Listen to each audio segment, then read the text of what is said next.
Good morning. Happy Sunday. So, I need your help with this one. And this is fun and interesting at the end of the day, but this is one where I really need your opinion. So,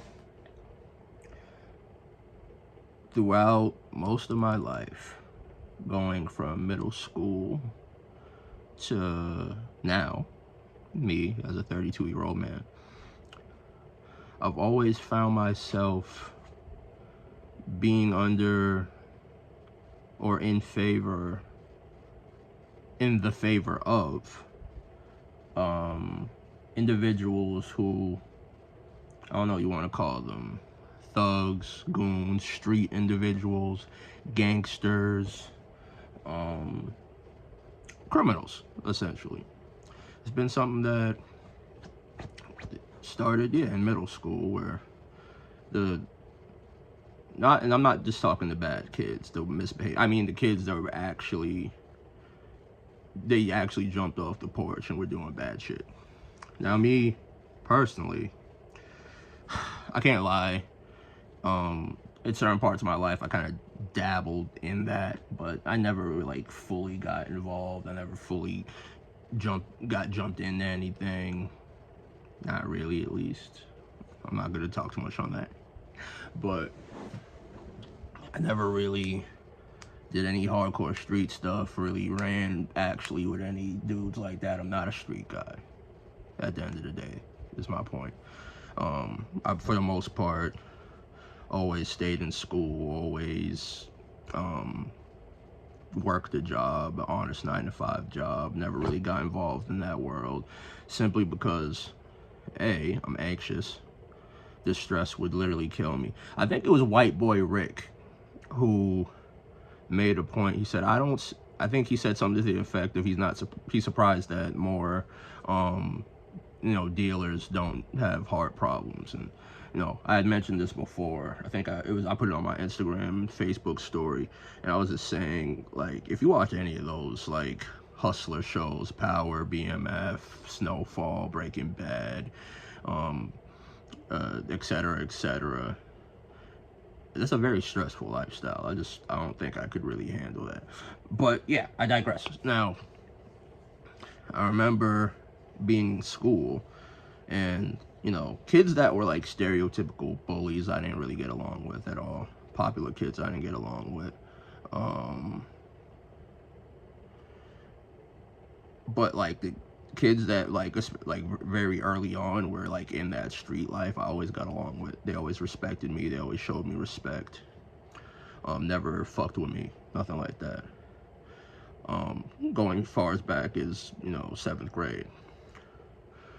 There's this one dude, I'm not gonna say his name, but he was always good to me, and he wasn't good to everybody else. And I don't know.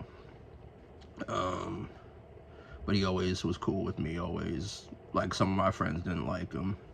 I think he eventually got expelled or something, but, yeah, then I remember high school, there were like, some dudes who, yeah, you would say were like street dudes. See, and I'm forgetting the dudes that I grew up with and like went to elementary school who ended up like being in that street life, and some of them still are. Like, they still show me respect. Like, this one gentleman I went to elementary school was always kind to me. I thought he was a good dude in general. He ended up getting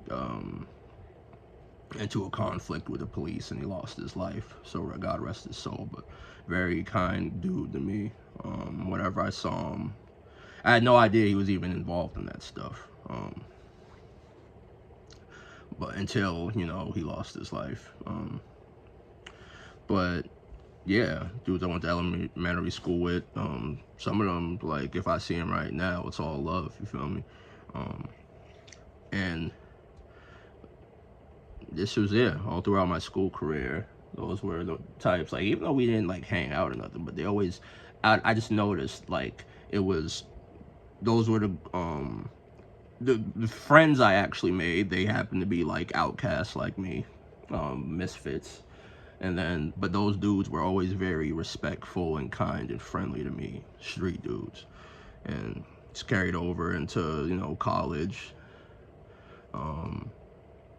And I, at this point,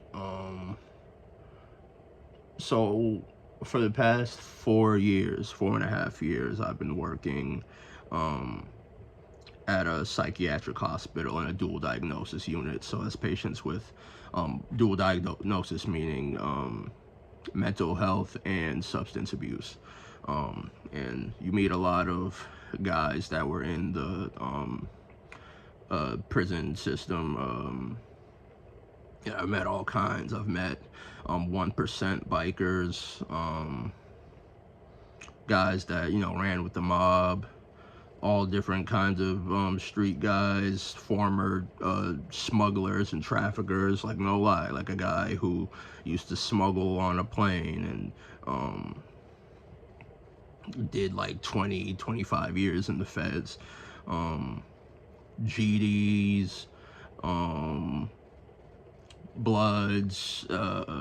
This one kid who was a GD really took a liking to me and told me a bunch of stuff like about that life that he shouldn't even have been putting me on to. But he just said, you know, like, you're really cool. I shouldn't even be telling you this. Like, this stuff is secret, but I feel like you're a cool dude, and I want you to be able to, like, you know, check someone if they come talking and that shit, and if it's not real. And again, he ended up short time after being discharged, and he was supposed to go to a program in Quincy. He didn't. He ended up catching a double homicide. Excuse me, not a double homicide. He shot 2 men. One of them passed away in New Bedford. It really hurt my heart when I heard about it. But yeah, put beyond all kinds of you know, GD folk lit and secrets, like and yeah, like I said, like Latin Kings, I want to say by far my favorite patients there have been Latin Kings, the most friendly, like the ones I get along with the most often, and like it's the Latin Kings, bro. Like, they just be cool dudes. I don't know why. But yeah, it's just this trend I've noticed where these guys that have lived this street life, this you know, life associated with like criminality, gangs, street hustling, whatever, they were always, and for some reason it almost seems as though they recognize me as one of them, if you understand what I'm saying. Like, this one, he actually lives on the street as me, and I would like see him at Stop and Shop, and he's like, I met you before. I was like, I'm not sure. Like, where? He goes, and this is code for like, he been locked up. He goes, you ever been to college? And that's not the first time someone asked me that. And yeah, they always ask me, they're like, you ever been up? You ever been locked up? And I'll be like, no. He's like, and they're always surprised as well, like. And it made it so I guess my biggest question, not so much concern, I was like, do they recognize me as one of them in some sense? Like, do I give off the demeanor that I'm a serious individual like that? Like, I always found it strange, and it's always been, and you know, that's them. Like, not even to mention like the civilians who look at me and they think I'm some kind of like extreme individual as well. And I'd be like, yo, listen, I never, like, yeah, I did little stuff here and there, but you know, I never really jumped off the porch like that. I never really got involved in that life. I never really I'm not gonna lie, when I was a kid, like, and I watched Scarface, I thought that's what I wanted to be when I was 12, 13, but I grew the hell up. So, but yeah, it's interesting. So my sisters always joke with me about it. They're like, yo, gang members love you. I don't know why, man. Shit, I don't know. Maybe I have maybe I'm not a criminal, but I have a criminal mind. Who knows? Who knows? But yeah, I thought it was interesting. I know some of y'all know me very well, know me from for a long time. So like maybe you could, you know, put your 2 cents in, give me your perspective and analysis. Like tell me what you think. Tell me if you've ever experienced something like this. Is a very niche experience, so I doubt like it's a thing for others. Like, you know, hey shit man, maybe they just like maybe they recognize the inner sociopath in me. I'm just kidding. But yeah, y'all, as always, thanks for watching. Like, subscribe, definitely comment, because that's my favorite part, having a discourse with y'all. Enjoy your Sunday, and yeah, go out, live your life. Peace.